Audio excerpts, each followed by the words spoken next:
Today, I have the pleasure and privilege of having Cathy Louise Broda here. Cathy Louise, thank you so much for joining me today.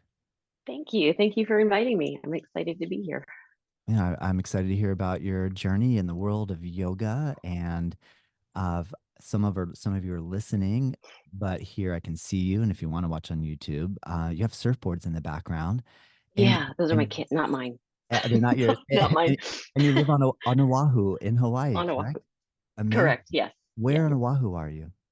We live just outside of Honolulu. We're in kind of a neighborhood outside of Honolulu, about 12 miles. All Nice. of our teaching is in Honolulu in town, but we live up at about 1,000 feet, looking over Pearl Harbor, and then we can see all the way down to Waikiki and Diamond Head. So we have a really nice Beautiful. view of the ocean. How old are your children? My oldest she'll be 21 in this year and in September. And then I have twins that are going to be turning 18 in April. Nice. And do all Yeah. of them surf or one or two of them surf? The older one does, my oldest one, Coco, she does water polo. She plays water polo in college. And when she's home, she surfs. One of the twins, Leela, she does surf a lot. She learned how to surf during the pandemic because there was nothing else to do. And Yeah. she's a swimmer. So the swim club kind of got the kids together at that point and we're like, the only thing we could do was get in the ocean. Yeah. So she started to surf and she now goes off. She goes off to the North Shore sometimes. Not doesn't do the Nice. big waves, but does the Yeah. small waves. Yeah. Very Yeah. cool. Or Amazing. bigish waves. Yeah. Yeah. Yeah, right. And where did you grow up? I was born in Hawaii, or born kind of in the house that we're living in. Oh, And then when I was 2, we moved to Singapore. And between 2 and 17, we were between Singapore and Indonesia, Jakarta. wow. So I went to the American school in Singapore, and then I graduated from the international school in Jakarta. Um, so my first return to the States was when I went to college, and I went to college in Connecticut. I moved to New York for about 8 years, and then I moved to London for 9 years, and then I moved here. So I've Wow. lived most of my life outside of the States, except Amazing. now. This is like we've been in Hawaii for we moved here in 2001. I met my husband Glenn in London, and then we moved here, got married, set up the studio, and had kids. And that was 20. Will be uh, our Purple Yoga will have been in business for 22 years this year. I think it's 22 or 23 Oh years this year. man, Yeah, congratulations. That is yeah, amazing. That's yeah, incredible. yeah. My wife and I have been here in our location will be 18 years this month. And so Wow, 22, that's a solid right. commitment. It And still feels very new sometimes, though. that's amazing. I That's think it's great just to hear. it's Yeah. always grow. Well, it's kind of it wanes and then it gains and it's just always up and Yeah. down. Yeah. So Are especially you? after the pandemic. So we Ooh, survived the pandemic. I can say that. yeah, that would So have been challenging in Hawaii. I heard there was some challenge, the restrictions were real and with travel and they people were being very. It closed. was really. I would just. I listened to Praniti's interview with you, and she was talking about how they were closed for a year, over a year. We were closed for it was like 24, 25 weeks, and Wow. then they reopened, but they were like, you can have a quarter capacity, Mm, which for us was 4 students. So each morning we had 8 students a morning, and then they opened up to half. And I guess it was the size. It was all about social distancing. So we could fit 4 people in our studio space, socially distanced at the correct distance and everything. So yeah, we did that for, oh my gosh, it was just too long, and we too couldn't long. adjust. So myself and one of our other teachers, we basically sat on our hands in the corner giving verbal instructions in our Meister class, which was insane. Um, and then eventually everything, started to open up. Yeah. Yeah, I but was just, it was a uh, rough. it was intense. I It know. was so intense. I was just reminiscing with someone yesterday about the fact that remember what it felt like, say, 3 or 4 years ago when this was its height, and it felt like this might be the rest of our lives. Like Oh my maybe it's gosh. going to be the catalyst Yeah. for some sort of weird change that. And now we were just Yeah. talking like, oh yeah, we could go travel over here and we could travel over there, and we weren't even considering Mm. the fact that that was so difficult just 2 or 3 years ago. What Yeah. did you have a similar experience, or did you have this sort Yeah, of we thought? did. We did with the Meister class we did. I mean, I think we lost some people because it was just hard to get into the studio. There was that. Um, and I think that people got used to, it was interesting. I was talking to another a woman that I'm friends with in Japan. She also has a small studio, and she was saying that it's like after the pandemic kind of finished and we were able to come back in person, it was almost like that first initial, when I was able to adjust people in class, it we were so used to being so far away, and all of a sudden I was like touching people and adjusting them, and it felt so close. Mm. And a lot of studios, I think a lot of studios went on Zoom. So then it was like students trying to coax them back into coming into the studio was difficult. Yeah. Like convincing people that we used to do this and we can do it again. Mm. So it's almost like we've had to re-educate ourselves after the pandemic of like how do we go back into a space? How do we practice with each other? And I'm sure you remember that first couple classes, or Yeah. first few months of classes when somebody would sneeze or cough and it would be like they're Oh, coughing, yeah. it's like don't cough. Oh, So and everybody now, it's interesting now because when people are, we've got the little bit of COVID things going on still. do you know And then why? Like, I mean, I know it's everywhere, but I'm just curious. Is yeah, still there's the apprehension and fear. a little bit. I think people are just more cautious now if people have a cold, Mhm. Mhm. um, or we've had a couple of people that have the flu, so they'll say, I'll stay, I won't come in this week. Um, it used to be I won't come in, I'm testing, I'll test when I'm negative, I'll come in. So there was all that kind of gone. Yeah. But I think just it's almost like just the respect of not wanting to get other people sick. Yeah. When people are coming back, if they've had a cold, they will wear a mask for a couple practices, and then the mask goes, and you're like, okay, Yeah. you're well. And Yeah. I think as a teacher, I'm uh you know we've given the responsibility to each student, basically saying you guys we each have to be responsible for our small Ashtanga community here in Honolulu. So, and I think we were quite proud of ourselves that we never had any outbreaks within the studio space, or Yeah. we didn't have any community spread. So that was all, positive.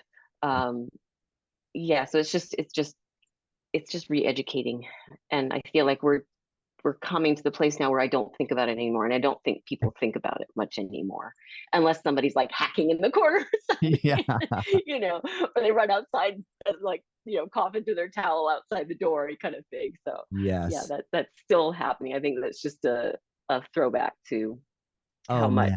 how aware we were of sickness, I love the so opportunity to actually hear that from you because just to reminisce, like we probably don't want to remember it, but at the same time, it's relieving to know we're at where we are now, and to yeah, everybody around the entire world was this wasn't just against one person or one right, group of people. It was like right.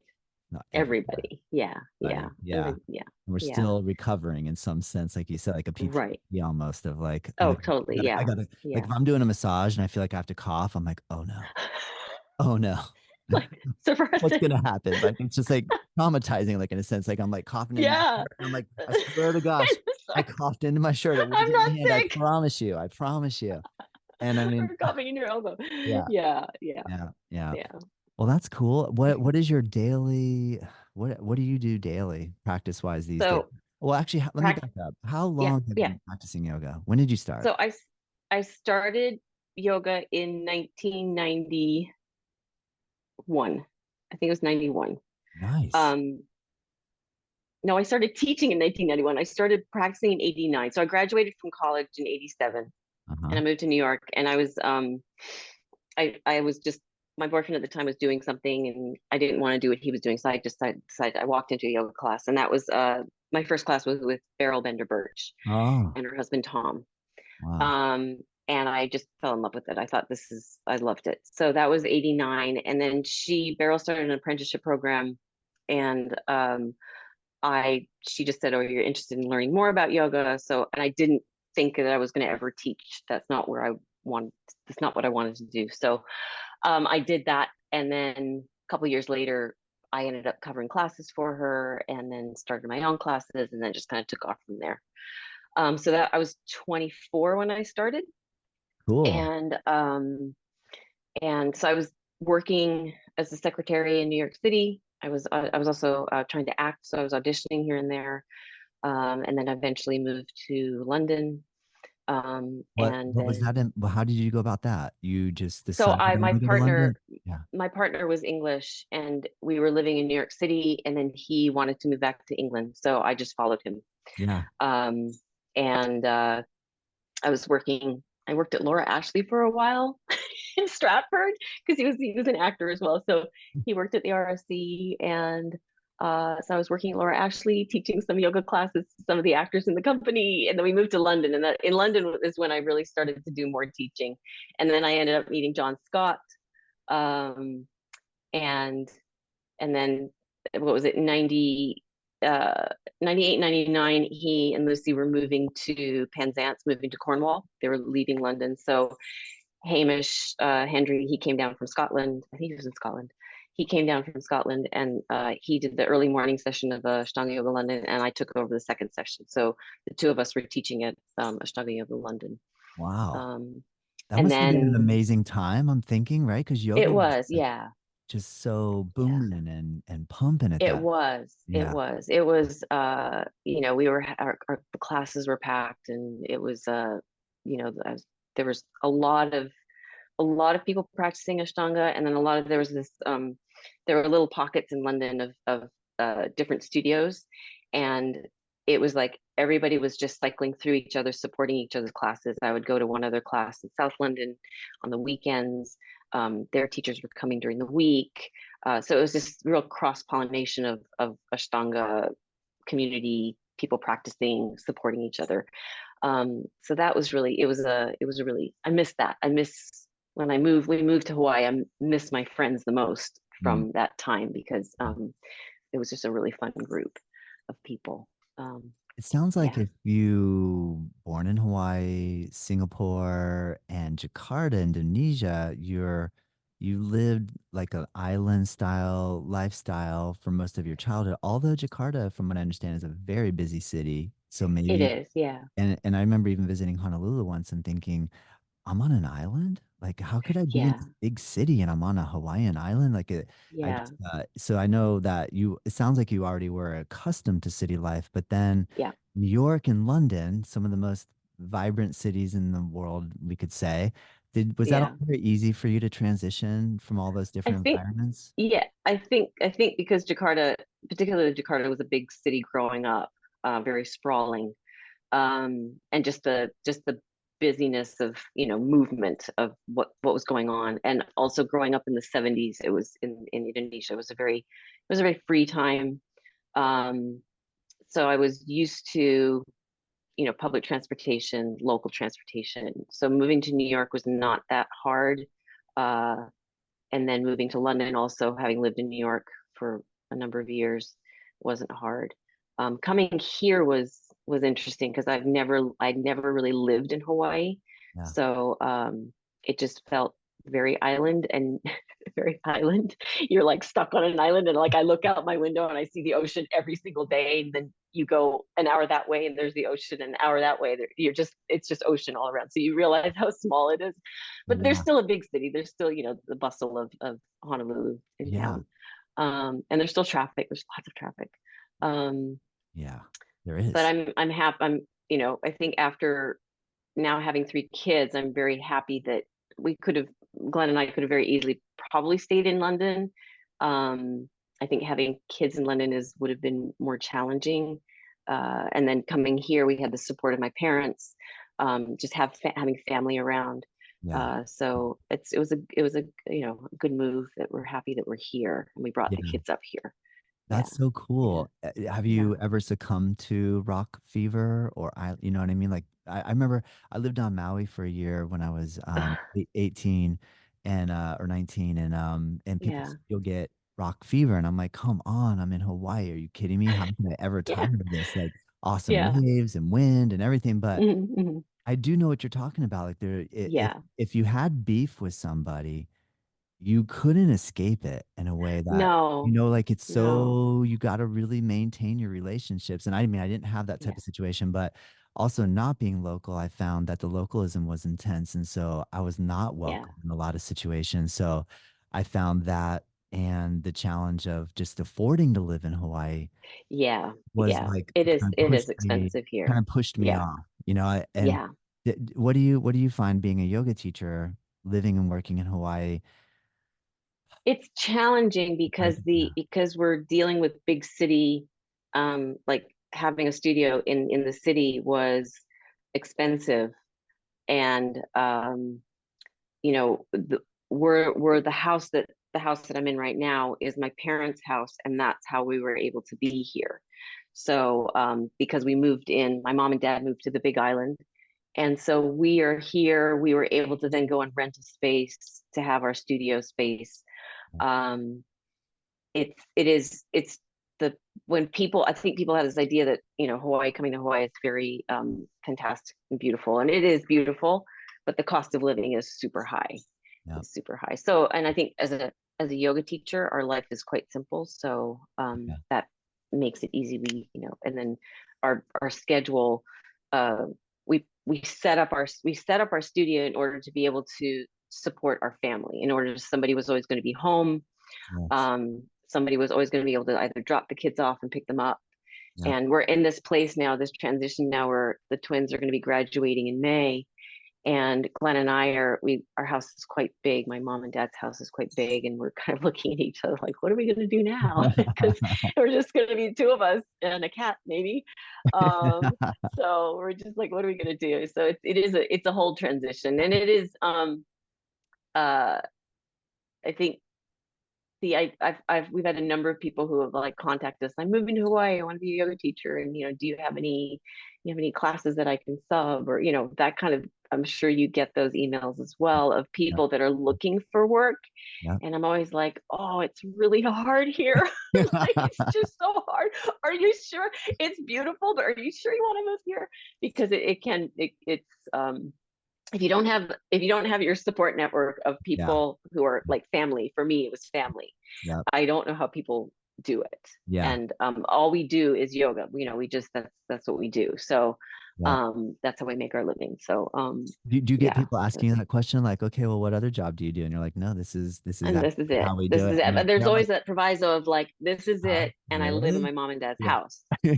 So it's like it's because people wonder like, how are you doing this? It's like because Yeah. of my parents. Yeah. Yeah. That's how we're able to do it. Yeah. That's how it's been possible. And then even like when we opened up our studio, my dad was a general contractor, and he we did all of the breaking down walls, putting in the floor.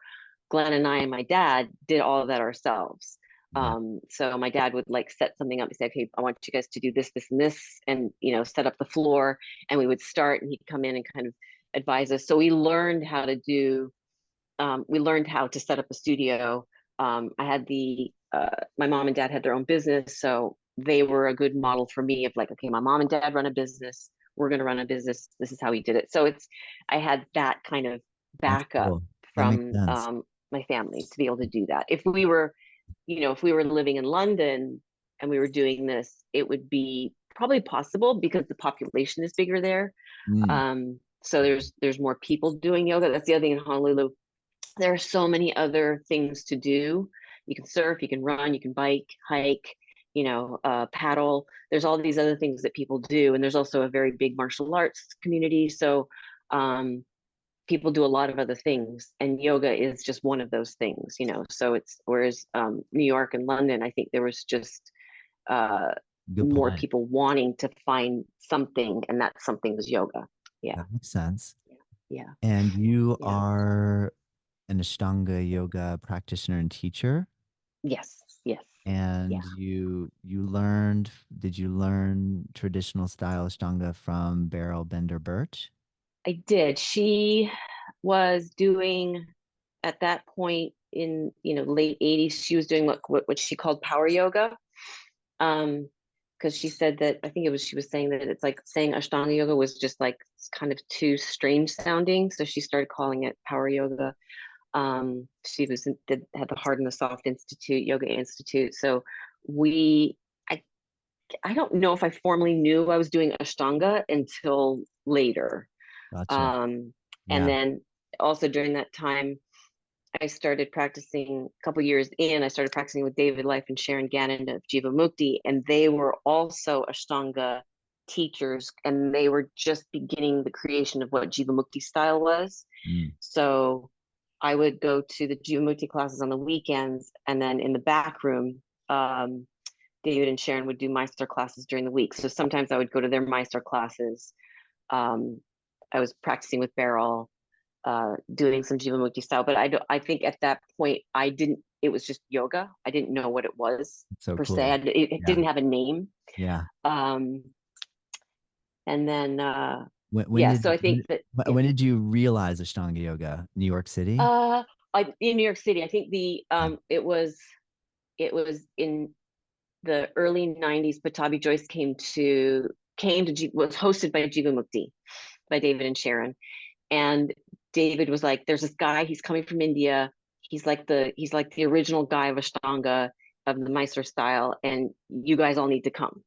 So that's, I think, when I started to do more Mysore practice with David, and then Patabi Joyce came, and I met Patabi Joyce. I think it was like 92, 93, and then I was like, "Oh, that's what this is," Uh-huh. Um, and Yeah. people, I had heard people talking about going to Mysore, and I didn't know what that meant. I was like, people are going and doing this thing. So I met Patabi Joyce in 92, 93. And I think it wasn't until I knew I was teaching Ashtanga. I guess I said I was teaching Ashtanga. I don't really remember. Um, and then it was when I moved to London, when I had a friend named Roberta, and she was like, "Oh, you got to meet this guy named John. He's the guy who did the drawings." So I had a piece of paper that David from Jivamukti had given us of John Scott's drawings. So I had that. I was like, "Oh, that's the guy John, who then John and Lino created the Ashtanga Yoga book, the little first book that was kind of out." So I had that book, and then I met John, and then it was like, "Oh," and then people started talking about going to I took my first trip to Mysore in uh it was like 90, 95, 96, 97, somewhere around there. Yeah. And I went to India, and I was in India for 6 weeks, and I came back, and somebody's like, "Oh, did you go to Mysore?" And I was like, "What's Mysore?" I didn't know what Mysore was. Got And it. people were like, "You didn't go to Mysore?" I was like, "No, I just traveled around for 6 weeks. I ended up at the Shivananda ashram because that was Cool. kind of my goal, because I Yeah. knew about Shivananda. Yeah. Um, so that was my first trip to India. And then everybody was like, "Well, the next time you go, you should go to Mysore." So I think it was in '99, I went to Mysore for the first time, practiced it was the Lakshmipur Shala, the old small Shala. And then again, I went back, I think we moved to Honolulu, and I went back to Mysore again. Uh, that would have been like 2001-ish. Nice. Um, yeah, so somewhere in the '90s, I kind of knew, okay, I'm doing this style. Yeah. And I taught it as Beryl taught me. And I think when I learned it from David, there was small differences, but it was nothing major. Beryl kept it very, I'll say, clean or clear, because she was the yoga teacher for the New York Roadrunners Club. So she didn't use a lot of Sanskrit. I didn't learn the Sanskrit counting. Um, so when I started studying with David, and he would do the Sanskrit counting or say the asana names in Sanskrit, I had no idea what he was talking about. So at that point, then I started to, you know, learn more about the traditional. But I guess I could say that once I started studying with John, what I learned from Beryl was what I studied with John. He wasn't correcting me on anything. It was just practice. Nice. Yeah, I'm just yeah, trying to yeah. think what would Beryl have called a Marichyasana in English? I think she called it just Marichi C. Yeah. Yeah, and like What is it the was translation? always Isn't it, I heard that Kamrichi is a sage, but then I've he's a also heard sage. that it's He's a a wise god guy. god of storms. Have you ever heard that? That there's No, a reference no, I haven't. to, okay, maybe I'm totally off the No. fence. I, I know, I don't I want to know make stuff up. I don't want Virabhadrasana. to, yeah, I'll research that before I throw that one out I'll there. research that too. I don't know. I don't know that. Yeah, I just know Marichi was he was a wise guy. I'm always joking. I'm like, he's the Wise wise guy. guy, so be wise. Like, I don't know. That's Yeah. So funny. when we did with Beryl, it was like hold your toes, put your hands under your feet, Yeah. triangle pose, revolve triangle. It was all just the English words, and no Sanskrit counting. Uh, yeah. So it's like first time hearing maybe maybe it was Patabi Joyce when he came to Jivamukti, that hearing of like, oh, there's these words that go with the practice that Yeah. are not English. So What yeah. was your association with the word and or concept guru when you met Patabi Joyce, and what was your assessment at that time When I of him, first met him, yeah, of him being uh a guru? Was it more just like, here's this nice man from India? Were you this reverent, like, can I touch your feet? that And was yeah. So I I remember, and I think I saw a Jivamukti video somewhere with Sharon talking, and there was a teacher named Ruth, and I think she still teaches the Jivamukti style. And Ruth was on this video, and I remembered her. She was at the end of practice, everybody stood in a line, and she kind of shoved me in the line. She's like, come on, get in line. And I was like, what do I do? What's everybody, why do we have to get in line? And so she was in front of me, and she got down on her knees and touched his feet. And I could see everybody in front of me going down. And I was just like, okay, I don't know what this is. So just was just like, okay, don't be awkward, just do it, and then just do it. So I remember kind of getting on my knees, I touched his feet, and I stood up, and I was like, thank you very much. And I kind of walked away, and I was like, okay, that was really weird. That that was just so bizarre. was it. So, Yeah. and I don't think I don't know. It was just like it was just part of the experience. Yeah. And he was there for like a week, so everybody did it during. And I was like, by the end of the week, I was like, I got this, no problem. And then I was like, oh, Guru, oh yeah, you touch his feet, you're paying respects to the teacher and all that. And he was referred to as Guruji, so I understood that.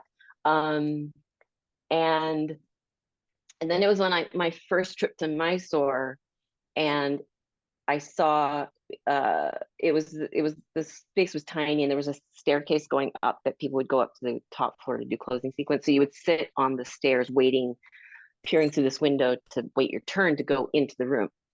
And as people were finishing, they would get their shoes, and Guruji would come out, and they would touch his feet and give him a hug or touch his feet and say, thank you very much. And so I started seeing that, and I was like, do I do that? Am I comfortable with that? And then my I think it was my first practice in the shala. I was late. He was like, you come at like 9 o'clock. So I was like one of the last people to be there. I was practicing, and um, he he was like putting a yoga mala on his wife's picture. He was fixing the clock, and I was just doing closing sequence. And I was just like, this is kind of cool. It was like I was the only one in the room, and he was just kind of closing up. And so I think from that point, I was like, wow, this is just a really special experience. And I think from then on, it was like, yeah, I can do this thing because this is a he is the original person who was teaching. And so I just paid my respects to that, and did that. So, That's cool. I love hearing yeah, that. That's a great story, yeah, Cathy Louise. I yeah, yeah, do you think on some level too that culturally it's not that big of a deal? Like for us, we shake hands we shake hands, or or we give a yeah, hug. And yeah, then we see that and we've maybe been taught you bow down to no one, like this sort of like yeah, this sort of element, like don't give your power away to anybody, and right, the image of bowing and touching someone's feet. And then I'm guessing like you get to go to Japan often, and I know there's a strong yeah, cultural respect, an element of respect. Everyone that comes back from Japan, they tell me they have so much respect in Japan, like it's just yeah, palpable. Like you just yeah, feel respect for elders, respect for each other. And right. I just wonder, do you think that it's a nice way of offering respect without it being a submissive type of Yeah, gesture? I don't. I don't see it as submissive at all. I don't see it as me giving my power away. I see it just as an offering of like, thank you. And this Yeah. is the Yeah. tradition of what people Yeah. do. So I would do that. And so my mom is Okinawan, so I'm half Okinawan. So I think growing up, my mom was born and raised on Maui, but she has that kind of Japanese Okinawan, and I have that in me of just growing up that way. Yeah. So of being respectful of the elders, of leaving the room as you would leave, as you would want to arrive in it. So all of the just the etiquette, I grew up with that. Yeah. So for me, it wasn't. It's just being respectful, Yeah. and and yeah, it was. I guess because nobody said, "Oh, you must do this." It was just I saw other people doing it, and I was like, "I'll Yeah. try it out once," and then it was like, ah, "This is okay," and I mean, so nice. I just Yeah. continued. Yeah, I hear yeah, you. That's cool. um, yeah. What is your understanding and relationship to the idea, concept, or having a personal guru currently? Um, that's that's been the biggest challenge in moving to Hawaii. So for 20 years, I I haven't had one teacher. Um, when I was living in London, I met Nancy Gilgoff. She was in London. I think her daughter went to school in London. So I happened to one of my London friends said, "Oh, you need to come and study with this lady named Nancy. She's from Maui." And so I met Nancy in London, and I was like, "Oh wow, that's really cool. I'm kind of from Hawaii." So when I moved here, I I did go to study with Nancy. I can't say that she was ever my asana teacher. John and Beryl were more my asana teachers. Nancy was more kind of mentor, and at the time that I met her in London, um, it was a really important time for me to meet a female teacher, and so she really helped me to kind of bolster, empower me as a female teacher in London. So that was Nancy, and I've studied with Manju and David Swenson, and but I haven't like done anything major with other teachers other than John and Beryl. And Yeah. then third would be Nancy going and studying at her shala. Yeah. Um, and I think now I still am taught when I'm practiced by John, particularly. When I'm practicing, John is always there. Um, when I'm teaching, Beryl is always there because some of the things I say are what I first learned from her. So that I'll say the lineage, it kind of comes from the very early days of when I first started practicing. Um, and then now in teaching, having Nancy's influence and Manju's influence in Hawaii, and also David Swenson. We had another teacher named Yoko Fujiwara, and she was one of our most advanced practitioners. And she was also studying with Manju and David and Nancy. And so um, there was a point where she was learning the advanced A series, and we had, as a studio, we decided that we were going to teach the like David William Poster way. Um, so we were teaching her that in conjunction with her getting information from Manju and David and Nancy. So it was kind of like there was this group of people who were helping Yoko to learn. And while she was learning, she was teaching us. She was also, so like I was her teacher, she was my teacher, she was Glenn's teacher, Glenn was her. It was like the three of us, Yoko, Glenn, and I, all were teaching each other That's cool. with the input from the outside people. And Nice. like Yoko would go to a workshop, go to Manju's workshop on Maui, and she'd be like, okay, so I learned how to do this and this, and so this is the correct way. And then sometimes she'd come and say, well, David Williams and Manju were having an argument about how to do this pose. And so, but we decided we're going to do it this way. So we kind of put together, also from David Swenson's video, we kind of put together what is the advanced A practice. And so we have a couple students who are through advanced A and advanced B, and it's through the help of the kind of the collective group of learning. Um, That's I have only cool. ever gotten through up to like Raja Kapotasana in the old series because I don't have a back bend. Um, and my yoga journey was interrupted by having 3 kids. So my body, I felt like I was always healing my body. So it was really, it's been super fun to teach other people how to do the stuff, how to do the advanced Yeah. things, Yeah. with the help with other teachers as well, with the other, like I'll say the original group of people who studied with Patabi Joyce.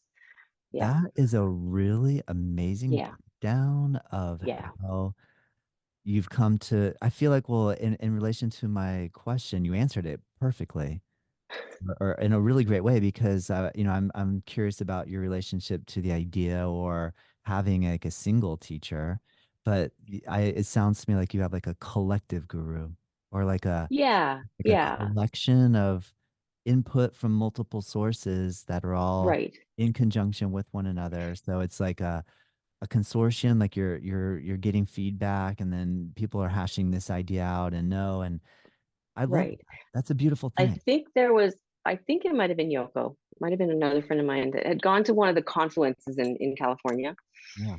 and made the observation that in watching and being in like the lecture sections where all like Manju, Nancy, David, and the group of people, Tim Miller, um, that they were, I think even there was one point Dina Kinsberg, so they were all on stage, and each person had their experience of what Ashtanga Yoga was. So Nancy was like, Guruji put me in everything. He helped me to lift up. He helped me to jump back. He assisted me in everything.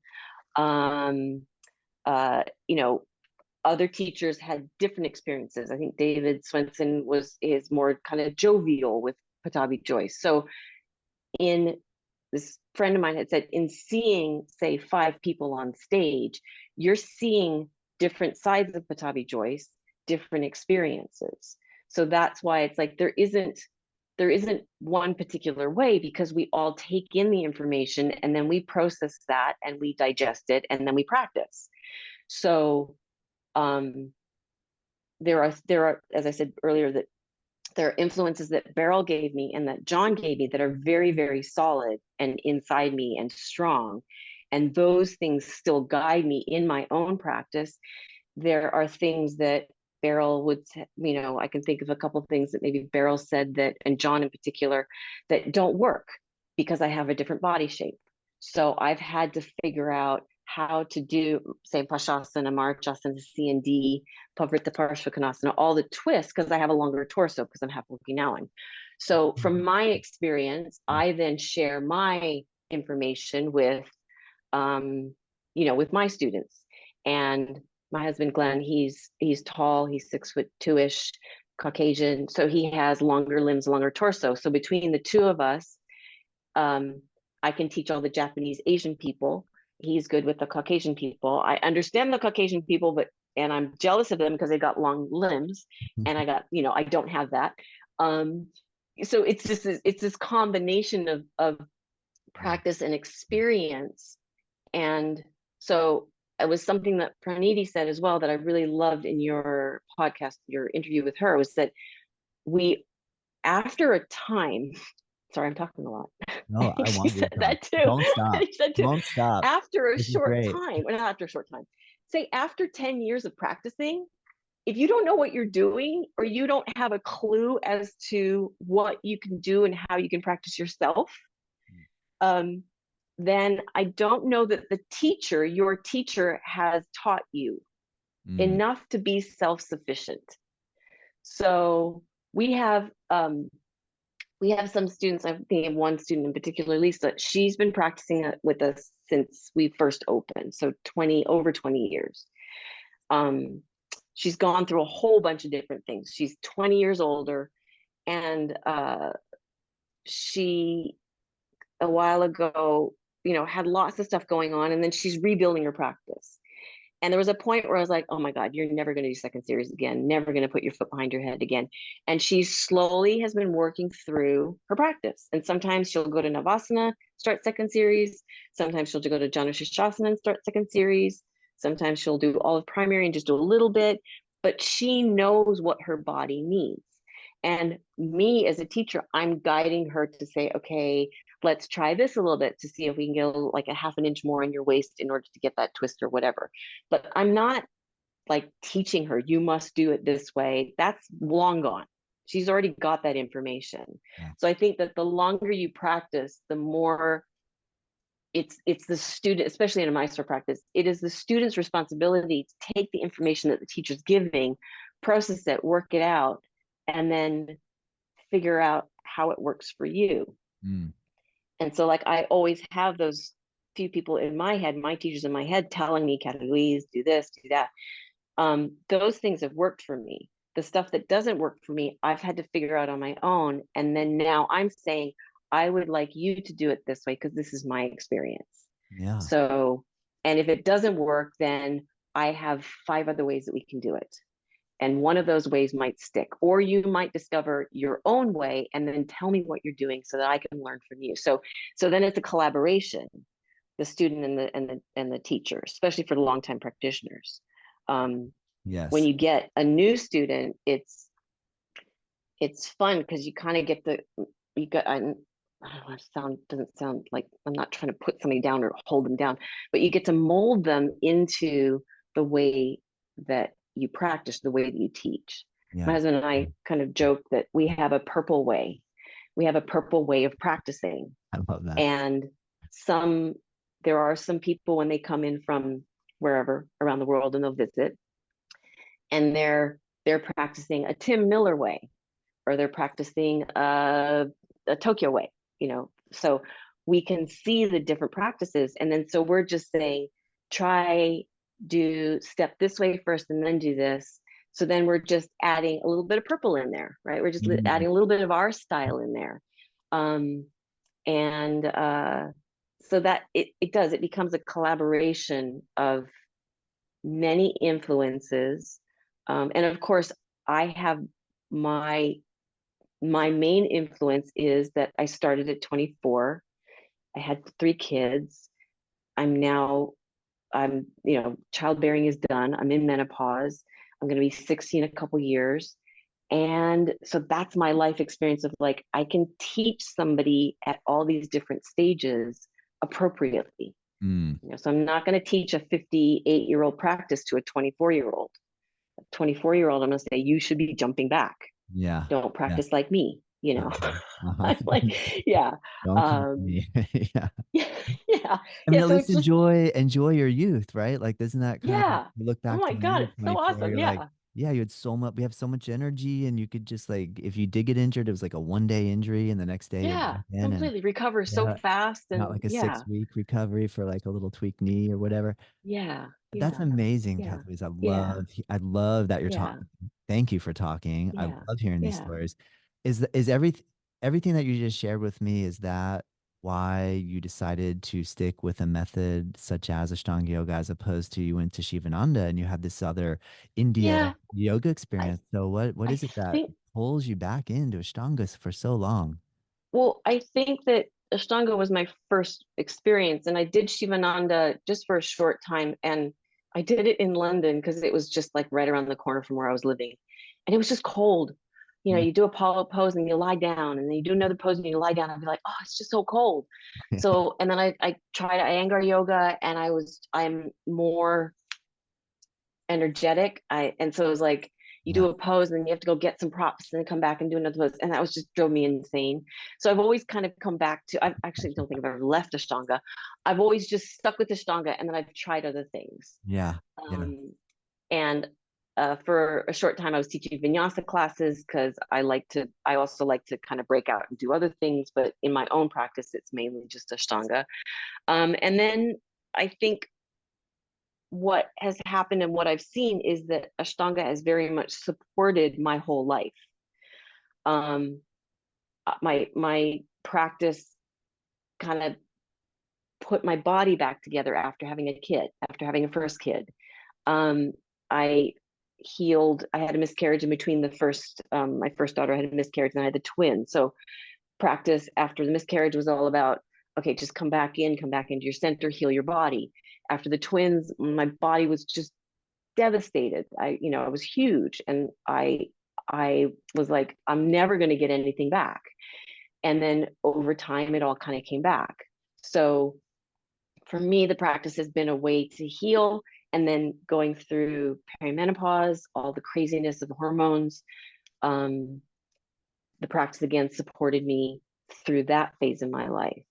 Um, and then I think having seen our older population, students who are, in their 60s, 70s, that they they they get good stuff, they get good energy, they get good feeling, and they're staying in their power, they're staying strong.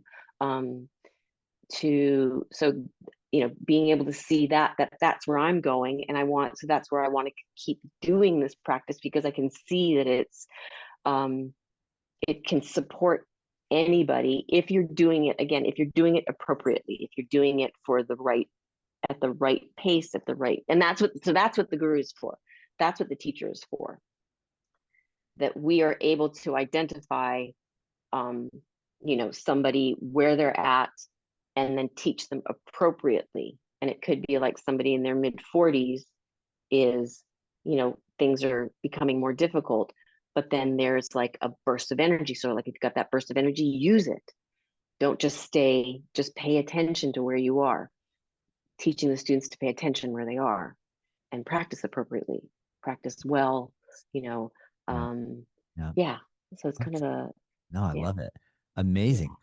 What yeah.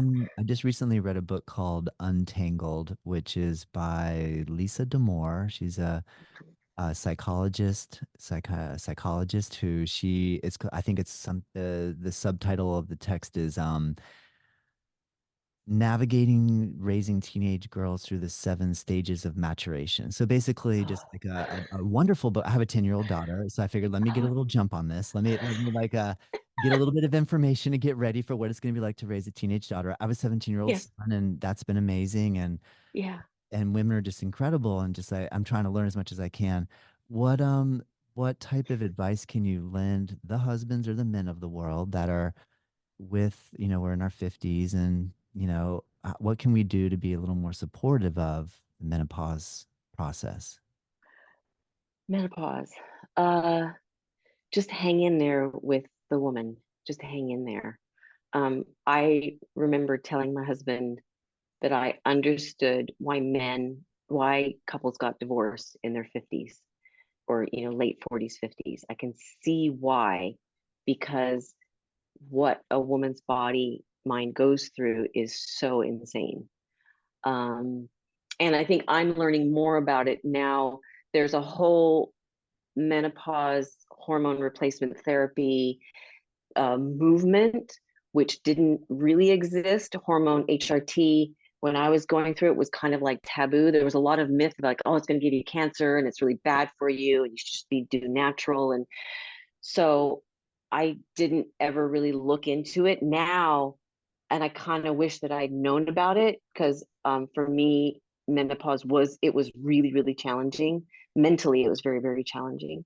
Um, but I remember telling my husband, Glenn, I was like, hang in there with me, because everything that I was being told by women who were in their 60s, like late 50s, 60s, was like, it's crazy between say 45 to 55. It's completely insane. But once you go into menopause, it's very calm. And I didn't believe the women that told me that, because I was like, you don't know what you're talking about. I get really aggressive with them because I was just in that heat aggressive place. Yeah. Um, but they were telling the truth. It really is. Once you go into menopause, once you stop having menstrual cycles, it becomes way calmer. Mm. Um, it's very hard to go through menopause when you have teenage kids, because they're uh, fertility, Yep. and I was exiting fertility, so there was a lot of um, Ooh, that's an uh, interesting just concept. difficult. It Yeah. was hard. Yeah. Yeah, yeah. That's cool. I appreciate Yeah, that. I think that the thing I would say for, and even for you as a dad of a girl, that it's listening, it's um it's really listening, it's giving kids space, because they need the closer you are to a child, the more they need to divorce you, which is classic. Mm, They need that separation. They need to find autonomy. yeah. Um, and that I can say with our older daughter, she's 20 now and kind of 19, 20 years old. It's like she came back and was like, the appreciation was there, the love was there, the I love you, the hugs, but she didn't do so much push away. The twins have, and because they were also right in the pandemic, that they were right in the middle of all of that as they were going through puberty. So it was really Yeah. challenging. Yeah. It's giving them space. It's not, it's communicating, but not over communicating. Um, and it's just being there. It's like just being present. It's just being there, Yeah. really.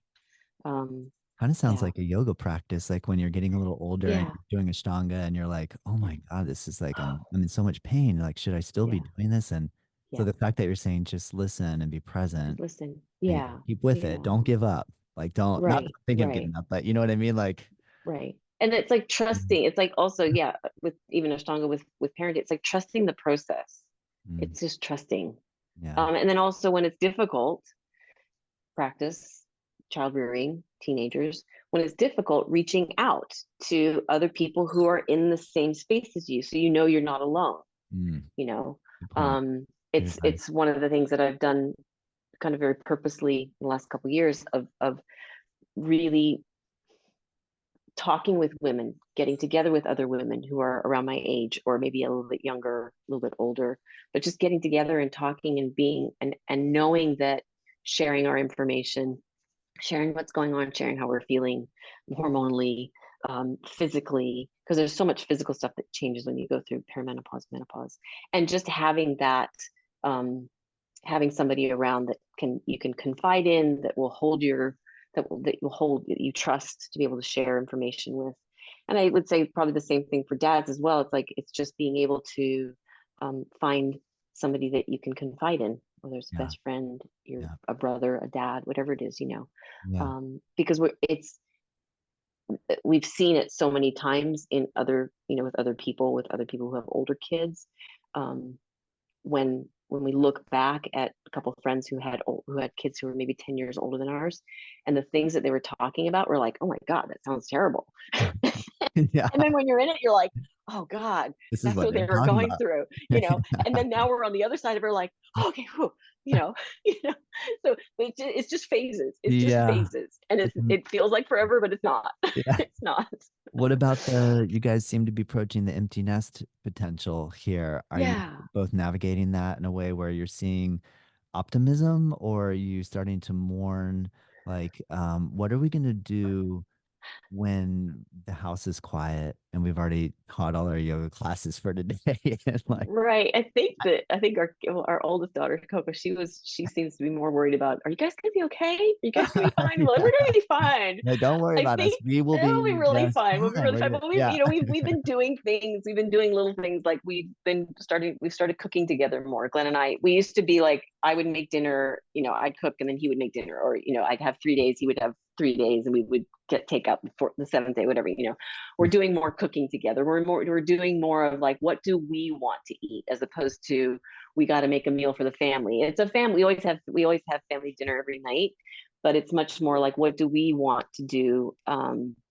And I think we're both looking forward to having time to sit, having time to read a book.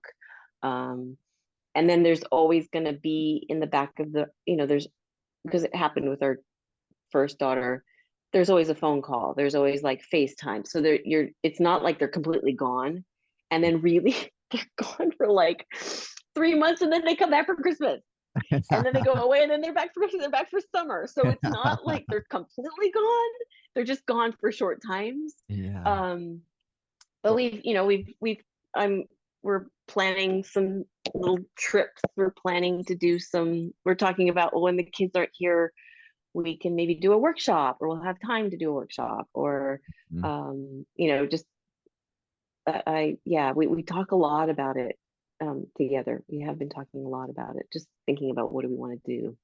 That's so cool. I know it's so Yeah, interesting, isn't it? Like you said, the yeah. phases and the stages, you just when you get so entrenched and you think this is never going to end, all of a Never sudden gonna it's end. over and you're going, It's no, what? over. Yeah. Wait, I kind of And want that. I miss it. I liked I all that know drama. it It, does it go was by exciting. Yeah. in the scheme of things, it goes by pretty quickly. Yeah. It goes by pretty quickly. What Yeah. about your Yeah. thoughts in relation to Life 360? And you obviously didn't have Life 360 when you were a kid, and you somehow are a mature, well-rounded individual. And our children were like, where are they? There they are. Oh my gosh, he's driving 5 miles an hour the speed limit. Call him up. Dude, you're speeding. Slow down. No, I'm not. It's not even accurate. What are you talking about? I'm like, trust me, the other day I drove with my Life 360 on. It's exactly up to speed with my speedometer. Like that type of thing. Like, do you helicopter parent? Did you helicopter parent with the technology that way, or did you just ignore No, all that? no, we You just- very much didn't. We Yeah, very much didn't. We did, our kids didn't have like Instagram until they were like, I want to say in ninth grade. They uh, were not happy with us at that point. Now they know why. yeah. Now they're all like, if I have kids, I'm not going to let them have Instagram till 10th grade. Like, I wish you had said that to us when you were in ninth grade. Um, we It's did, we didn't do, no, we didn't do a lot of helicopter stuff. Maybe the ninth grade, they all got phones and I had to find my friend. It was more about, yeah. I want you to know where I am. I'm not checking on you. That's cool. Um, so Yeah, if I'm driving to school and you're wondering where I am to you pick can you find up, them. look at Yeah, your phone and you'll yeah, see where I am. yeah, Or I'll tell my daughter, one of my kids, she works at a restaurant. And so I at 8 o'clock, I'll see when she's leaving the restaurant so then I can have dinner ready when she walks in the door. So but I yeah, was never about, they yeah, did say, oh, you're tracking us all the time. I'm like, actually, I'm not. I'm not. yeah, If you say you're going to be where you are, then that's where you're going to be. And if you're not yeah. there and if you want to tell me, then, but if something happens, just call me and I will come and get you. We live on an island. It's very easy to get anywhere in an hour and a half or so. Even if you're on the North Shore, it's not that far away. Um, yeah. And I think that's, Nancy had said this about Vanessa, that she at one point was thinking of moving, I think, to the mainland. And she said that when you live on Maui, as you lived on Maui, there's only so many places. You can go to Hana, you can go to, Lahaina, you can go down to Kihei. There's nowhere else to go. Yeah. Whereas if you live on the mainland, you can get in the car and you can drive all the way to Vegas and you can keep driving to New York. So I think I'll say the luxury of living on an island is that, where everything's relatively close. Um, You have the so Ohana element of, yeah, yeah, yeah, yeah. yeah, yeah, Very cool. What yeah, about, I read that you've held down the longest kids yoga yeah. program. What is that all So about? that's the mom and baby yoga. So uh I learned pregnancy yoga when I was living in London with Lynn Panett. And so she was my pregnancy yoga teacher. I just apprenticed with her and I would go to her class and watch her. And then when I moved here, I got pregnant with Coco and I decided, okay, I'm going to start teaching pregnancy yoga. Um, from that class, it, the women of that first group were like, can you keep teaching us? Because we want to come in with our babies. So then I started a mom and baby program. Um, and the women in the pregnancy class don't really know it. I don't think I've ever said it. The women who practice Ashtanga with us that come to my start class and then come to the pregnancy yoga class, they can see I'm basically teaching Ashtanga yoga for pregnancy, but it's kind of backwards. We start sitting, we do a standing sequence, we go back to sitting, and then we lie down. So, but the standing sequence that we do is pretty much triangle pose, Parsvakonasana, Prasaritas, but it's all variations of, it's just a really nice the standing postures for pregnancy is really nice for women to keep strong, to stay strong. So the mom and Eliminating baby class part, go e- ahead. eliminating the twisting poses. You said triangle and side angle. You didn't say Side twist. angle. So you're We kind of do leaving twists. out. We do Uh-huh. twists. Uh-huh. Um, that's something that I know you're not supposed to do twists when you're pregnant in Ashtanga, but twisting for me, it's when you're twisting not pregnant, you're twisting from your navel up. When you're twisting when you're pregnant, you're twisting from your crown of your head down. Mm. And twisting for me was one of the most amazing things when I was pregnant, especially with my Interesting. first daughter. Yeah. But it's not. It's Why all so about the. amazing? Why so It's amazing? all well the chest. Uh, when you're pregnant, your chest gets really heavy and your belly gets really, really heavy. So all of the front of you gets super, super tight or heavy. So Yeah. your body basically goes into kind of the C curve. It just gets really, really rounded, and all between the shoulder blades gets so tight.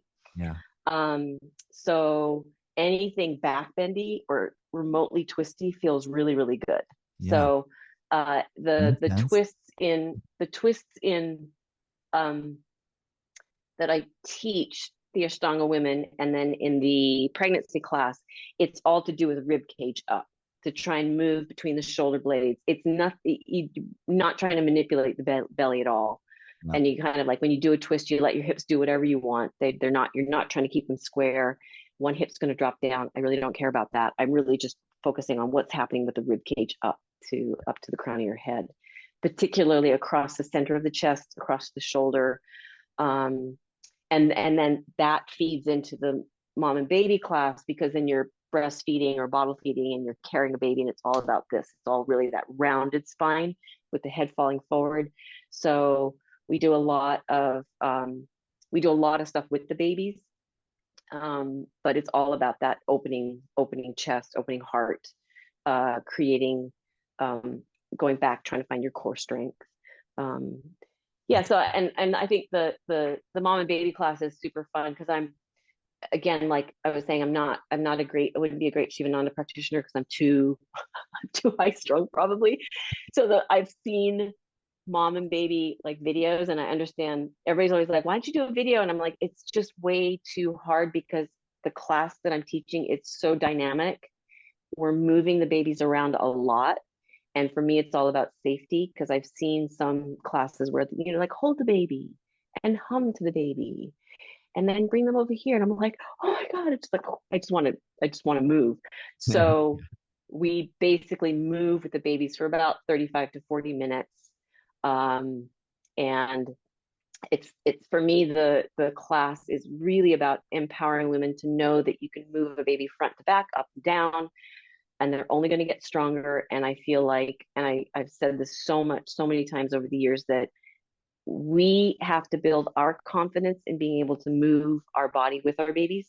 So then your baby has that confidence, and then they grow up in their bodies and they're confident in their bodies. And we need strong children to take the world to a better place. So Yeah. it's all about empowering the woman, the baby. And it's interesting because a lot of women, their babies end up crawling quite early, between like 6 to 8 months, babies will already start to kind of scooch and move. And I think it's because we do so much with them. And I'm always like, do this at home, make it a part of your routine. Um, and then the last thing with the pregnancy and the mom and baby is that, again, it's very isolating when you're pregnant, when you just have a new baby, especially if you're first time mom. It feels very isolating. So I want to, a lot of the groups, they end up kind of becoming friends with each other. So you've got this kind of immediate group of friends who are doing the exact same thing. Babies are about the same age, Mm. and then they carry on. I've had a number of women who are like, yeah, I'm friends with because of the mom and baby class. So I think that's just really cool. Oh my I gosh. love that. I Have love babies. any, Babies are so cool. if Babies are so cool. I'm thinking, yeah, this would give you an opportunity to actually hang out with a bunch of babies, right? So Oh like, my God, when you ever, I loved being pregnant. Pregnancy for me was amazing. Even with the twins, it was really, really hard, but I really enjoyed pregnancy. Labor was amazing. Um, it was like super hard, but I discovered I have a very high pain threshold, and so it was just like roaring Cathy Louise. It was amazing. So, and then I love babies. They're just so amazing. They're amazing creatures. Once they toddle, I'm like, you're good. I'm not good with little kids. I'm not good teaching little kids. I'm okay with my kids, but and I have one friend who's here. She has 3 children. I knew her when she was pregnant. I knew her babies a little bit. I don't know her kids at all now. And we've been out to dinner a couple times, and I'm like, they have no idea who I am. I don't know what they are, who they are, what they're like. So I'm just good for this like beginning of life section, you know. So and I've just noticed that I'm like, yeah, I'm really good with babies, but I'm not good with toddlers. I don't Well, have the patience it, for it's toddling.